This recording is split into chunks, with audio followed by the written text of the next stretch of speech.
Hola, yo soy Depi y hoy hablamos de historia.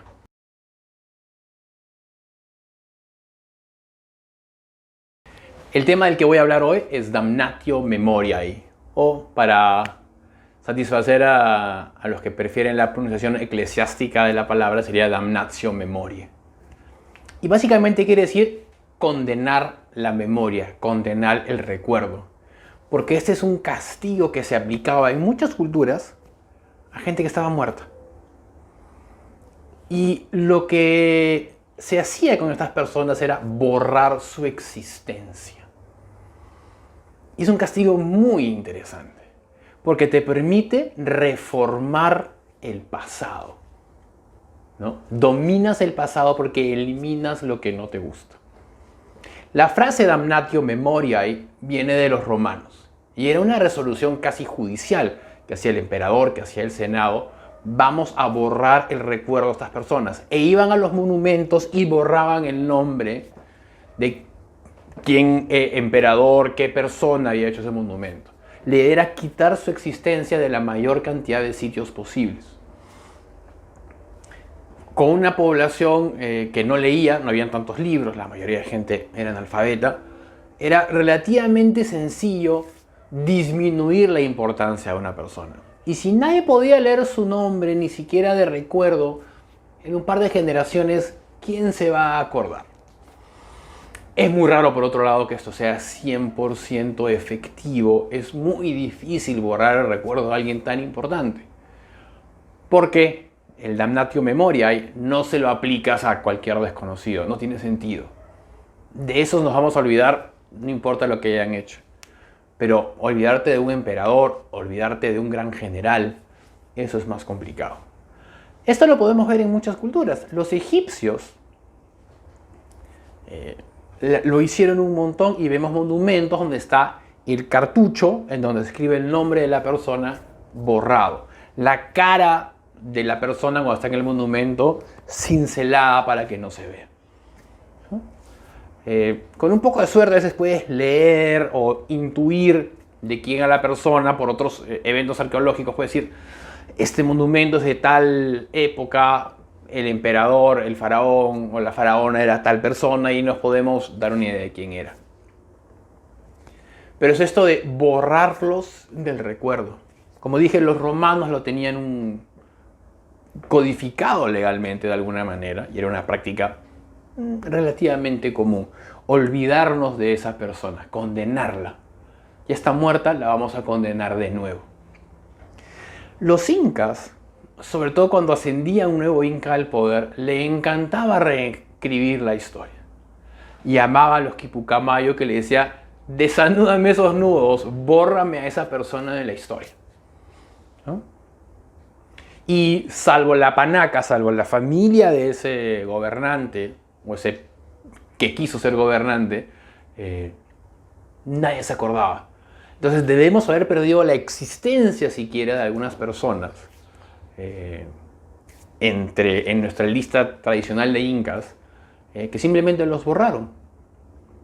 Y nunca sabremos ni siquiera de ellos. Como no había una estructura, no había una escritura, que sepamos por lo menos, en la cultura incaica, no podemos encontrar ni siquiera alguna referencia, un sitio donde se olvidaron, un monumento donde no borraron bien su nombre. En épocas mucho más recientes, los regímenes menos amigos de la democracia y menos amigos de el intercambio honesto de ideas, hacían esta práctica muy seguido. Acá quiero poner algunas fotos. Hay una muy famosa del el comisario desaparece. Hay una que me encanta aún más, porque es Stalin con 4 personas, luego con 3, luego son 3, luego son 2 y luego es Stalin solo. En la foto no tiene sentido. A medida que Stalin decidía que estas personas lo habían traicionado, Stalin creía que casi todos lo traicionaban, los iba borrando de la foto, porque él no podía aparecer al lado de un transgresor así.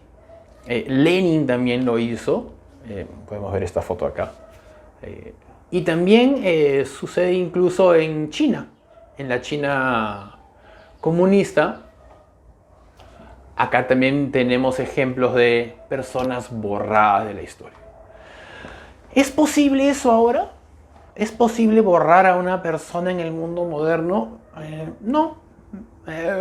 Uno puede decir no y casi no tienes forma de equivocarte, pero ¿qué pasa si no me dejan entrar a redes sociales nunca? ¿Qué pasa si ninguna red social me deja entrar? Mi existencia para el resto del mundo comienza a disminuirse, ¿no? ¿Qué pasa si nunca te entrevistan? Nunca te publican el libro, ¿no? ¿Cuánto tiempo después de tu muerte, cuánto tiempo después de que has tenido la oportunidad de hacer algo importante vas a seguir existiendo en la memoria de los demás, en el recuerdo de los demás? Tu familia no te va a olvidar, ¿no? Y por eso hay que tener siempre cuidado de no olvidar y no querer olvidar lo bueno y lo malo, ¿no? Lo bueno y lo malo. Siempre han sido los que dicen que hay que olvidar el pasado para mirar al futuro, los que más les encanta borrarlo, ¿no? Por ejemplo, el primer emperador de la China, Shi Huangdi, de él espero hablar en otros videos porque es un personaje muy interesante, terrible, pero muy interesante. Hay una historia sobre él que él borró, quemó muchos libros confucianistas. Él decía que nada se aprende del pasado, solo hay que mirar para adelante. E incluso hay una historia que probablemente sea una leyenda para crear algunos mártires, que enterró vivos a 460 estudiosos del confucianismo. A él no le gustaba el confucianismo, él prefería el legalismo. Sigue las instituciones, haz lo que se te diga, sigue las reglas. Estoy simplificando un montón lo que es el legalismo. Que dicho sea de paso, con un poquito de confucianismo después fue el método administrativo de los emperadores chinos hasta que acabó el Imperio Chino en 1911. Y luego no tan perdido en la época comunista. Mao Zedong en algún momento dice, Shi Huangdi destruyó, mató a 460, nosotros hemos hecho lo mismo con 46.000. Hicimos lo mismo pero por 100, ¿no? Esta idea de quien se opone al gobernante tiene que ser borrado, si no en vida, en la muerte. Y como digo, hasta hace no tanto tiempo, y sobre todo en países con malos sistemas educativos, con mucha desigualdad, la mayoría de personas no accedían a la información. Y si nunca más te cuento de un personaje de la historia, ¿lo vas a recordar? ¿Lo vamos a recordar? ¿O recordaremos solo lo que nos piden que recordemos de esa persona? Entonces el damnatio memoriae, o damnatio memoriae, es un castigo muy interesante que nos da mucho que pensar. Porque nos dice, tengamos cuidado con la historia, cuidémosla. Nos enseña sobre nosotros, nos enseña sobre nuestra cultura, sobre nuestra familia, nos enseña cómo se han cometido los mismos errores una y otra vez a lo largo de ella. Cómo muchos pueblos, muchas personas, muchos gobiernos, muchas ideologías han querido cambiarse y luego no lo han podido porque cometemos el mismo error porque somos seres humanos. Entonces, no nos olvidemos de la historia, no nos olvidemos de las personas, de las buenas y de las malas.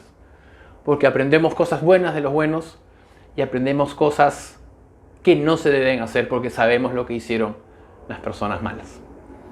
Los dejo, muchas gracias, denle me gusta a este video y suscríbanse. Gracias.